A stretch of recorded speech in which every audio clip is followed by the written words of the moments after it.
Hello बच्चों, welcome to our channel Scholars Maths Hub. तो आपको पता ही है हमारा चैप्टर नंबर 1 स्टार्ट हुआ है द यूज़ ऑफ कोऑर्डिनेट्स। उसकी एक्सरसाइज 1.1 और एक्सरसाइज 1.2 हमने कर ली है। उसकी वीडियो ऑलरेडी अपलोडेड है चैनल पर। आज हम पेज नंबर 12 पर एंड ऑफ चैप्टर एक्सरसाइज है, उसे स्टार्ट करेंगे। चलिए स्टार्ट करते हैं। Question number 1, what are the coordinate and y coordinate of the point of intersection of the two axis. इस क्वेश्चन में क्या पूछा है कि एक्स कोऑर्डिनेट बताना है और हमें वाई कोऑर्डिनेट बताना है। किसका? जो दो एक्सिस है हमारे, उनका जो इंटरसेक्शन पॉइंट है वहाँ पर। ये ऐसे एक्स और वाई हमारे दो एक्सिस होते हैं, ये एक्स है, ये वाई है, ये इस पॉइंट पर इंटरसेक्ट कर रहे हैं। तो ये इस पॉइंट को हम क्या लिखते हैं? ओ। तो इसके ओरिजिन, ये इसको ओ ओरिजिन बोलते हैं। इसके एक्स कोऑर्डिनेट और वाई कोऑर्डिनेट बताने हैं तो क्या होंगे आपको पता ही है। यहाँ पर तो ओ मतलब यहाँ पर जीरो होता है, तो इसके दोनों कोऑर्डिनेट्स क्या होंगे? Zero zero. ठीक है, तो इसको कैसे आंसर करेंगे? The x axis and y axis intersect at the origin. हमें पता है कि जो वाई एक्सिस और एक्स एक्सिस है कहाँ पर इंटरसेक्ट करते हैं? ऑरिजिन पर। तो उसके एक्स कोऑर्डिनेट क्या होगा? जीरो, वाई कोऑर्डिनेट भी जीरो होगा। So the coordinates are O zero zero. Question number 2, point W has x coordinates equal to -5. Can you predict the coordinates of point H which is on the line through W parallel to the y axis? Which coordinates can H lie in? इस question में एक point दिया गया है जिसका x coordinate तो हमें -5 given है। तो आपको पता है अगर उसका एक्स कोऑर्डिनेट -5 है और वाई कोऑर्डिनेट नहीं गिवन है तो इसका मतलब है कि उसके कोऑर्डिनेट्स क्या होंगे? -5 और 0। तो कार्टेशियन प्लेन पर जो हम डब्ल्यू पॉइंट प्लॉट करेंगे तो उसी से कंटिन्यू होकर एक लाइन जा रही है और उसी लाइन पर एक पॉइंट एच है। ठीक है, तो उसके कोऑर्डिनेट्स हमें फाइंड करने हैं और ये बताना है साथ के साथ कि एच जो है वो कौन से कोऑर्डिनेट में लाई करेगा। यहाँ पर हमने ये एक्स एक्सिस और वाई एक्सिस ड्रॉ कर दिया है। ठीक है, अब इन्होंने डब्ल्यू के क्या पॉइंट हमें कोऑर्डिनेट दिए थे? हमें दिया था -5 0, तो -1 -2 -3 -4 -5, ये -5 है और 0 है। ठीक है, इधर होगा +1 2, ऊपर वाई एक्सिस पर भी ऊपर 1 2 3, नीचे -1 -2। ठीक है, तो -5 और 0, तो मतलब ये जो पॉइंट है ये W है। ठीक है, ये W है, इसके कोऑर्डिनेट्स क्या होंगे? -5 और 0। अब इन्होंने बोला है कि इसी पॉइंट के थ्रू एक लाइन जा रही है, तो हम इसके थ्रू एक लाइन ड्रॉ कर देते हैं। इस पॉइंट से थ्रू ये हमने लाइन ड्रॉ कर दी जो कि वाई एक्सिस के पैरेलल है। देखिए वाई एक्सिस ये है, इसके पैरेलल है। अब इन्होंने कहा है कि इसी लाइन पर किसी भी जगह पर कहीं पर भी एक नंबर ऐसा प्लॉट कर दीजिए जिसका नाम h है। तो हमने मान लीजिए यहाँ सेकेंड क्वाड्रेंट में इसको h प्लॉट कर दिया है। तो इसके कोऑर्डिनेट्स क्या होंगे? एक्स कोऑर्डिनेट तो इसका -5 ही रहेगा। वाई कोऑर्डिनेट ये 0 से ऊपर है, वाई एक्सिस पे 0 से अबव है, तो इसके सारे के सारे पॉजिटिव नंबर होंगे यहाँ पर। ठीक है, तो -5 या फिर कोई भी पॉजिटिव नंबर इसका वाई कोऑर्डिनेट्स होगा।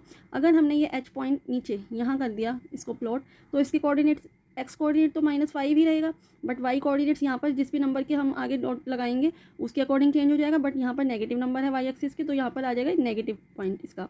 ठीक है, और अगर ओरिजिन पे ही है यहाँ पे, तो ओरिजिन वाली लाइन पर है, एक्सिस लाइन पर, तो इसके कोऑर्डिनेट्स क्या रहेंगे? -5 और 0। तो ये डिपेंड करता है कि वो हम एच जो पॉइंट है वो हम कहाँ पर ले रहे हैं। होगा इसी लाइन के ऊपर, क्योंकि ये वाई एक्सिस के पैरेलल है, तो इसका एक्स कोऑर्डिनेट जो है वो सेम ही रहेगा। इसका आंसर हम कैसे लिखेंगे? A line parallel to y axis has the same x coordinate for all points. जो लाइन हमने वाई एक्सिस के पैरेलल ड्रॉ की है उसका जो एक्स कोऑर्डिनेट है सभी पॉइंट्स पर अगर हम एच लेते हैं अलग अलग डिस्टेंस पर, उसका एक्स कोऑर्डिनेट सेम रहेगा। So if x coordinate of डब्ल्यू इज इक्वल टू -5, अगर डब्ल्यू का एक्स कोऑर्डिनेट -5 है तो एच का भी एक्स कोऑर्डिनेट जो है वो -5 ही रहेगा। तो इसका मतलब है कोऑर्डिनेट ऑफ एच के कोऑर्डिनेट्स क्या हो जाएंगे? -5 और वाई। तो हमने उसको वाई से डिनोट कर दिया। अगर हम उसे एच को अगर हम यहाँ लिखते हैं, यहाँ मान लीजिए 3 नंबर है, तो इसके कोऑर्डिनेट्स क्या हो जाएंगे? -5 और 3। एच को अगर हम यहाँ नीचे लगाते हैं, इसके यहाँ कोऑर्डिनेट्स हो जाएंगे -5 -3। Where y can be any number, जो वाई है वो कोई भी नंबर हो सकता है। If y is greater than 0, अगर वाई ग्रेटर देन 0 है तो वो कहाँ लाई करेगा? H lies in second quadrant. अगर वाई जो है हमारा 0 से छोटा है तो एच जो पॉइंट है वो कहाँ लाई करेगा? थर्ड क्वाड्रेंट में। और अगर वाई जो है 0 है तो वो एक्स एक्सिस पर लाई करेगा। Question number 3, consider the points R 3 0, A 0 -2, M -5 -2 and P -5 2. If they are joined in the same order, इस क्वेश्चन में हमें 4 पॉइंट्स दे रखे हैं R, A, M और P, और इनके हमें कोऑर्डिनेट्स भी गिवन हैं। तो इन्होंने कहा है हमें इसी सेम ऑर्डर में ही, मतलब कि R से A को ज्वाइन करना है, A से M को और M से P को ज्वाइन करना है। तो उसके बेस पर हमें आगे 3 क्वेश्चन पूछे गए हैं, उसका आंसर देंगे हम। सबसे पहला पॉइंट है हमारा R के कोऑर्डिनेट्स थे 3 0, तो यहाँ पर 3 है, यहाँ 0 है, तो ये R पॉइंट आ गया। उसके बाद A का क्या था, 0 और -2, तो 0 और -2 मतलब कि ये y एक्सिस पर है, तो y एक्सिस पर ये नीचे -2, यहाँ पर ये A पॉइंट है। उसके बाद है M, -5 और -2, -5 जो है x कोऑर्डिनेट है, तो x की लाइन में -5 यहाँ है, और y का -2 कोऑर्डिनेट्स कहाँ है, यहाँ है, तो यहाँ पर ये दोनों ज्वाइन हो रहे हैं, वो कोऑर्डिनेट बन गया M। इसके बाद है P, -5 और 2, तो x एक्सिस उसका -5 यही है, और 2 है y एक्सिस का, तो +2 यहाँ, जहाँ पर ये दोनों पॉइंट मिलते हैं वो बन गया इनका P पॉइंट, जिसके कोऑर्डिनेट्स है -5 और 2। अब हमने इन सभी पॉइंट्स को ज्वाइन कर दिया है, R से A से M, M से P और P से R। तो फर्स्ट पार्ट क्या है, 2 sides of R, A, M, P that are perpendicular to each other. ऐसी 2 साइड्स हमें बतानी है जो कि एक दूसरे के ऊपर परपेंडिकुलर है, ठीक है। तो परपेंडिकुलर का मतलब क्या होता है, परपेंडिकुलर का मतलब होता है कि वो जो 2 लाइन्स हैं वो एक दूसरे पर 90 डिग्री का एंगल बना रही होगी, ऐसे ऐसे ये 90 डिग्री का एंगल बना रही होगी। तो इस फिगर में देखिए, RAMP फिगर में देखिए कौन सी ऐसी 2 लाइन है जो बिल्कुल स्ट्रेट है और एक दूसरे पर 90 डिग्री का एंगल बना रही है। ये देखिए, अगर हम इस लाइन को और इस लाइन को देखते हैं तो ये एंगल जो है 90 डिग्री का नहीं है। इस लाइन को और इस लाइन को देखते हैं तो ये एंगल भी 90 डिग्री का नहीं है। अब हम MA लाइन और MP लाइन को देखते हैं तो ये स्ट्रेट लाइन है, तो ये 90 डिग्री का एंगल बना रहे हैं। तो हमारे दो लाइन्स कौन कौन सी हो गई, MP और MA। तो आप अपनी नोटबुक में कैसे लिखेंगे, AM इज़ हॉरिजॉन्टल, AM जो है हॉरिजॉन्टल लाइन है, आपने देखा है, because y coordinate is same -2, उनके जो y कोऑर्डिनेट से -2 है। MP जो लाइन है वो वर्टिकल है, because x coordinate is the same -5, उसमें जो x कोऑर्डिनेट है -5 है। A horizontal and a vertical line are perpendicular. आपको पता है कि कोई भी एक हॉरिजॉन्टल लाइन है, एक वर्टिकल लाइन है, तो ये मिलकर परपेंडिकुलर बनाते हैं और 90 डिग्री का एंगल बनाते हैं। तो सो द परपेंडिकुलर साइड्स कौन सी हो गई, AM परपेंडिकुलर है MP पे। नेक्स्ट क्वेश्चन में क्या पूछा है, 1 side of RAMP that is parallel to 1 of the axis. अब इस फिगर का एक साइड ऐसी बतानी है जो किसी भी एक एक्सिस के पैरेलल में है। ये लाइन तो स्लैंटिंग है, ये लाइन भी स्लैंटिंग है, ये तो पैरेलल कहीं से भी नहीं दिख रही है।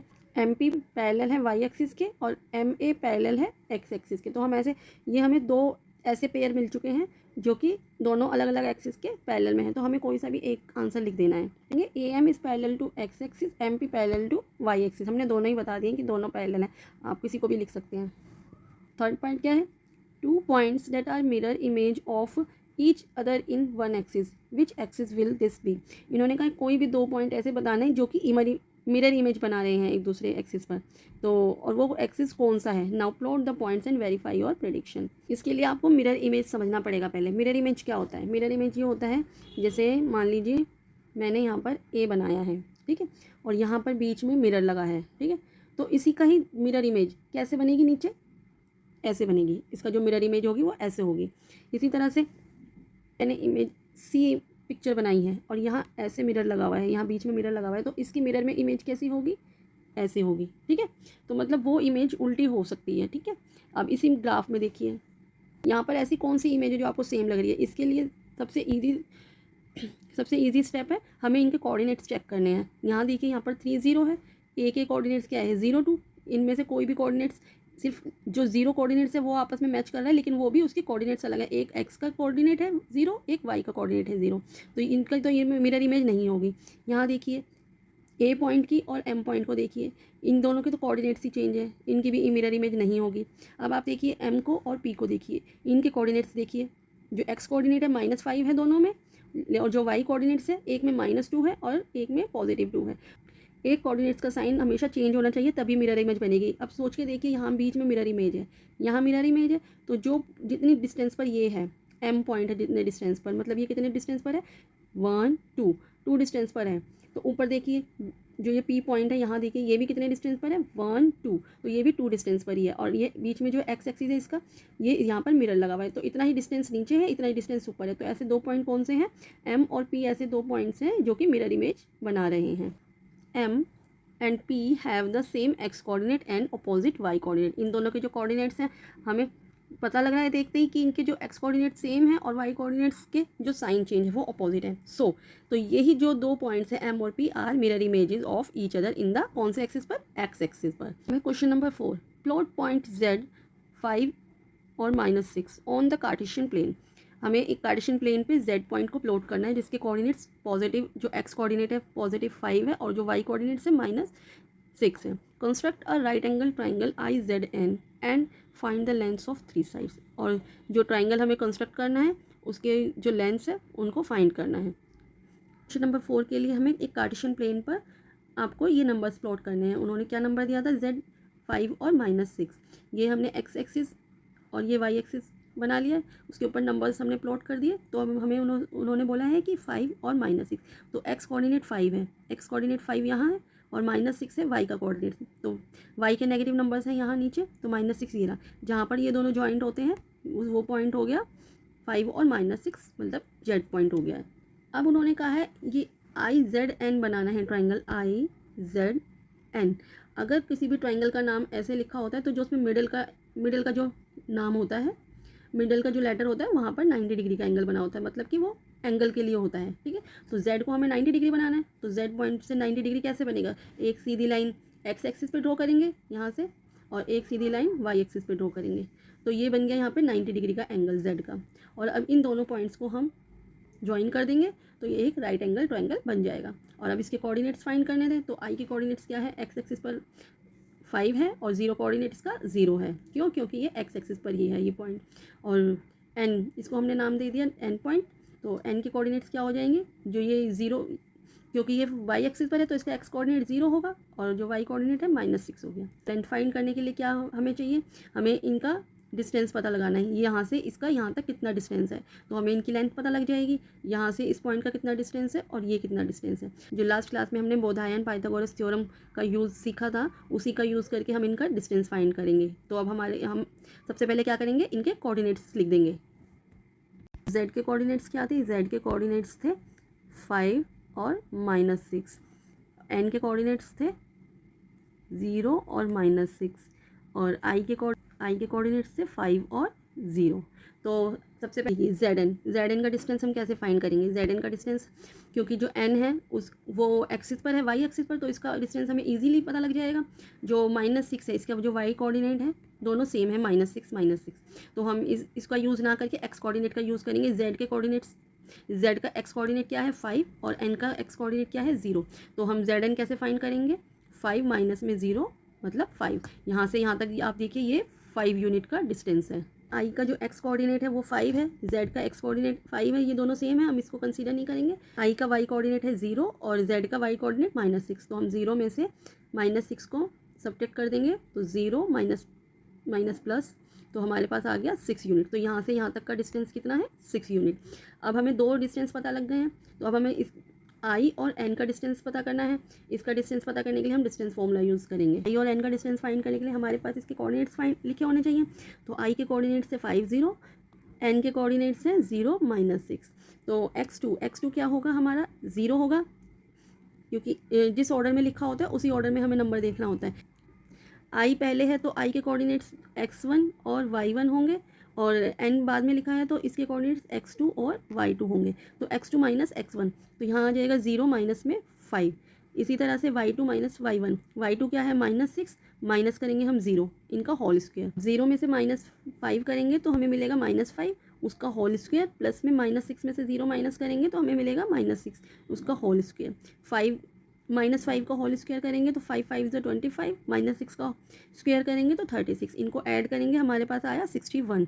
61 का जो अंडर रूट है वो पेयर में नहीं होगा, तो इसको अंडर रूट में ही लिखेंगे, √61 यूनिट्स। लेकिन हमने पिक्चर इस तरह से बनाई है। उन्होंने कहा था कि IZN ट्राइंगल बनाना है, राइट एंगल ट्राइंगल। अगर आप इस एंगल को इस तरह से बनाएंगे तो आपका आंसर डिफ़र हो सकता है, तो आपको परेशान नहीं होना है। आप अपने अकॉर्डिंग जो भी आपके कोऑर्डिनेट्स है उसके अकॉर्डिंग इनकी साइड्स की लेंथ फाइंड कर सकते हैं, आंसर आपका भी ठीक ही होगा।